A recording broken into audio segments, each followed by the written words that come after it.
The reading is from Acts chapter 17, beginning at verse 16 and reading right through to verse 34. So Acts 17, verse 16. While Paul was waiting for them in Athens, he was greatly distressed to see that the city was full of idols. So he reasoned in the synagogue that with both Jews and God-fearing Greeks, as well as in the marketplace day by day, with those who happened to be there. A group of Epicurean and Stoic philosophers began to debate with him. Some of them asked, "What is this babbler trying to say?" Others remarked, "He seems to be advocating foreign gods." They said this because Paul was preaching the good news about Jesus and the resurrection.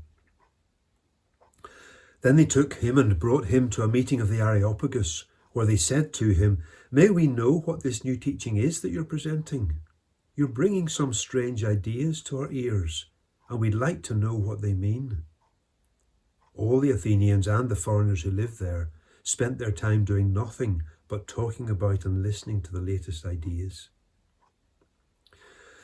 Paul then stood up in the meeting of the Areopagus and said, "People of Athens, I see that in every way you are very religious. For as I walked around and looked carefully at your objects of worship, I even found an altar with this inscription, 'To an unknown God.' So you are ignorant of the very thing you worship, and this is what I am going to proclaim to you. The God who made the world and everything in it is the Lord of heaven and earth, and does not live in temples built by human hands. And he's not served by human hands as if he needed anything. Rather, he himself gives everyone life and breath and everything else. From one man he made all the nations that they should inhabit the whole earth, and he marked out their appointed times in history and the boundaries of their lands. God did this so that they would seek him and perhaps reach out to him and find him, though he's not far from any one of us. For in him we live and move and have our being. As some of your own prophets have said, we are his offspring. Therefore, since we are God's offspring, we should not think that the divine being is like gold or silver or stone, an image made by human design and skill.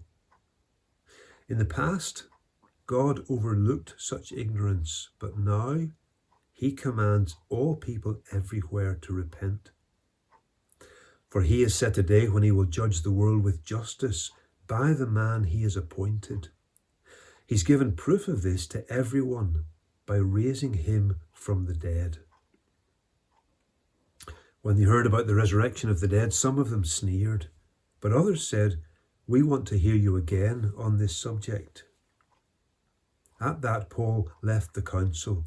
Some of the people became followers of Paul and believed.